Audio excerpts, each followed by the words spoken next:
Wow, what an introduction that was. Good afternoon.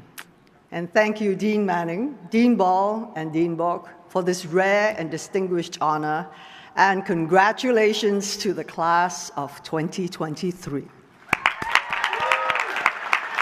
What an incredible day, le dénouement of an impressive academic journey. Congratulations as well to parents, partners, and family members of all the students here today. I can only imagine the pride and joy you must have to see your loved ones graduate from what I understand is the best law school in the country. To the graduating cohort, I consider it a privilege to have been asked to speak to you as you are about to unleash yourself on the world. This moment conjures up the exciting image of a high diver poised to leap into the void. As you know, I am not a lawyer. I can't even say that I have played one on the screen. So, why am I here? Why have I been asked to deliver the keynote speech to you on this pivotal day in your lives, as you dive headfirst into a presumably bright but unpredictable future?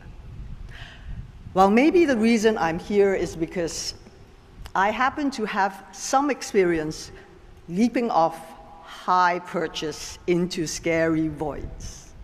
So do allow me to offer some simple pointers that I've picked up along the way in my career full of leaps and dives.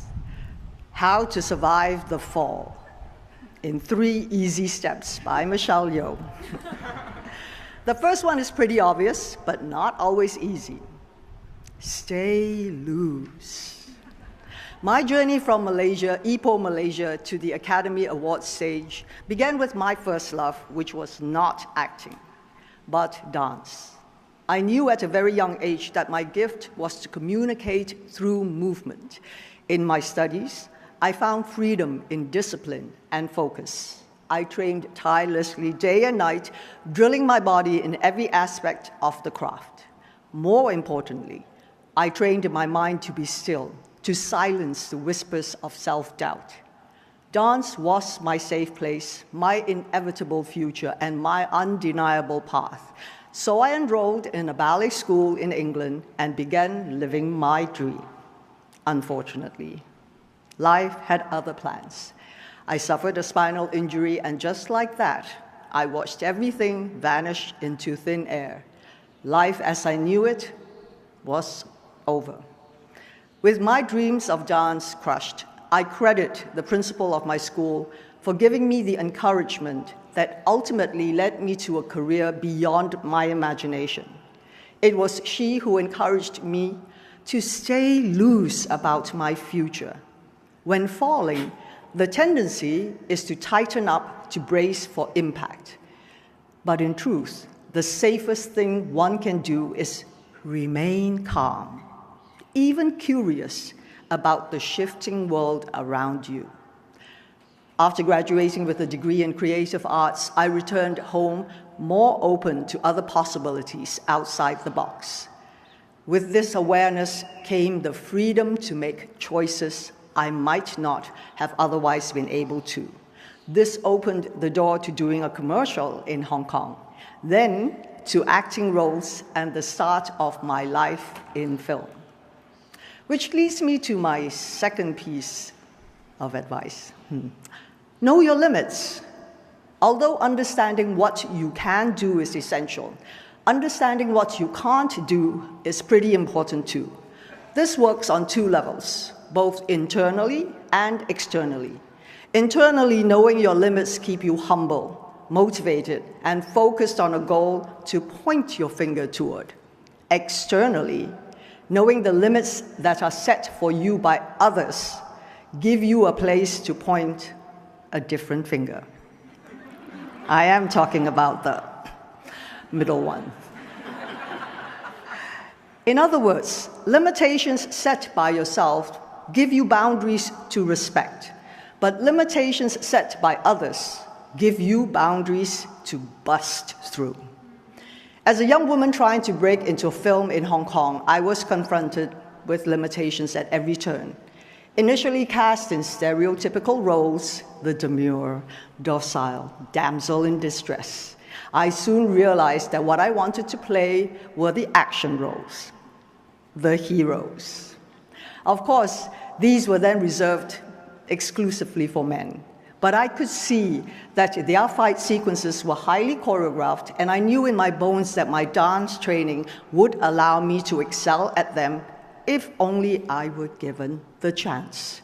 So I went to my producer and said, I did say, please, I want an action role.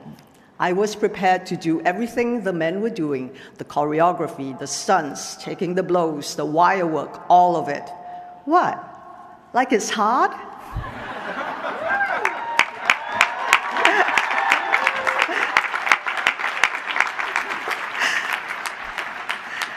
But when the chance finally came, I knew it was make or break. I had that one shot to prove my bankability as an action star, and if I failed, I would not get that opportunity again. So I seized the moment with everything I had, and as it turned out, thankfully, audiences were more than ready for a female star in action comedies. The film Yes, Madam was well received and launched my career.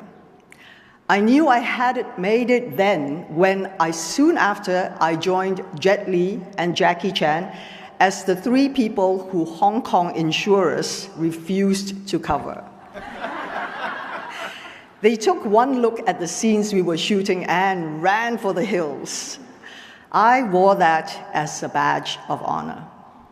Eventually, things progressed, and before I knew it, I was regularly running on rooftops, riding motorcycles onto moving trains, and rolling off vans onto oncoming traffic. Don't try that at home, okay? There were injuries, as you can imagine, but with every nick and scratch and bruise and fractured vertebrae, I came back better and braver. Learning how to fall teaches you how to land, and learning to land gives you the courage to jump higher. So when the James Bond producers knocked on my door about a film called Tomorrow Never Dies, I thought, yes, they want me to play James Bond.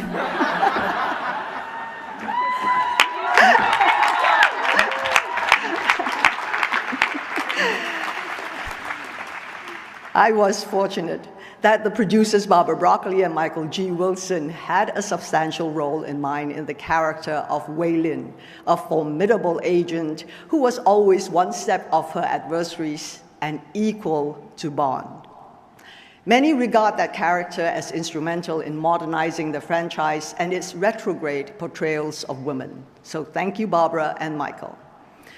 Although offers came in after the Bond movie, I waited 2 years for the proper role, rejecting scripts that lacked nuance or depth in their character. Honestly, there were times I had doubts as to whether I was doing the right thing in waiting. After all, actors want to act. However, I knew I would not be happy unless I continued to seek out roles that allowed me and like-minded creatives to dig deeper and reflect three-dimensional humanity on stage.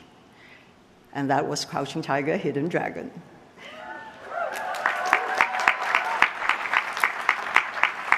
So I must have done something right because I am busier than ever. These examples illustrate the importance of limitations because our limitations become our challenges, and there is nothing like a challenge to keep you working, striving, and pushing for more. Every demeaning role I was offered, every rejection I was handed, and every time someone underestimated me, I found energy and renewed motivation. This brings me to the third and final tip. Find your people. Life is not always a zero-sum game. For every winner, there doesn't have to be a loser. In fact, most success stories are less about competition and more about collaboration. The truth is, I could not have done any of this alone. My achievements are the results of those around me who offered and continue to offer support and belief. There are times where, as much as I don't want to let myself down, I don't want to let them down even more. My definition of community is vast, including my family, loved ones, and friends. But it also includes the other actors, directors, producers, stunt people, film crews, dancers, musicians, and artists with whom I've crossed paths. My community transcends time, in the sense that I stand on the shoulders of those who have come before me, and I am energized and inspired by those who come after me.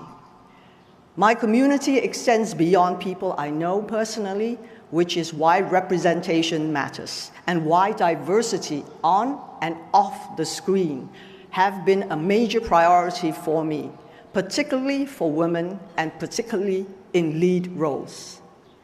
When we shine a light on the rich and varied world around us, we empower the whole of our humanity.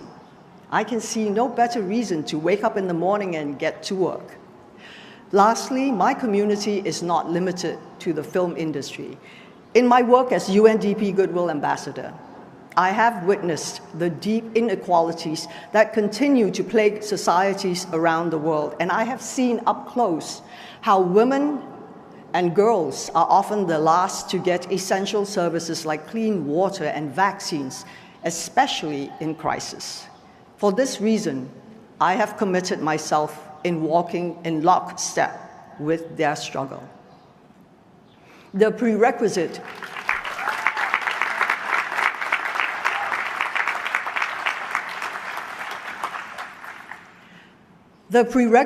to change is empathy. Seeing through other people's perspective activates our compassion, which becomes the driving force for real-world demonstrable action. Compassion is the ultimate superpower within us.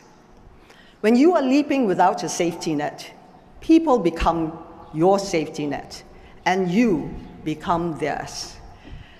So, those are my tips. Stay loose, know your limits, and find your people. But I want to conclude by speaking briefly about that little movie that could. Everything, everywhere, all at once.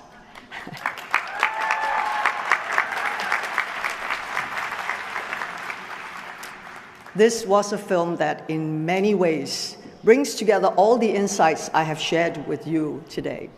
It defied genre, playing loose with free expectations and defying categorization. It flouted limitation by taking a smaller budget and turning it into an international phenomenon. And it brought together a community of creative and talented individuals working with a common passion to tell a universal human story.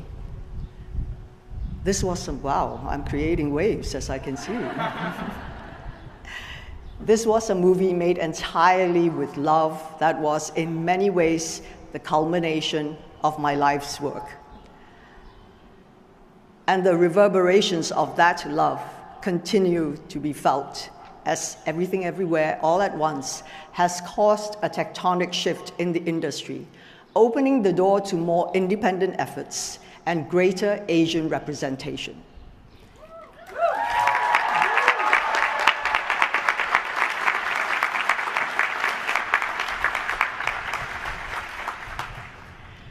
When I think of a glorious leap into an unknown void, I think of that movie. So class of 2023, this is my offering to you. Today you graduate, and today you leap. Stay loose, be smart, and go with love. And then leap again, and leap again. I look forward to living in the world you'll all help build, and I am honored to have been one small voice at the beginning of your journey. Thank you all, and I wish you every success. Happy graduation.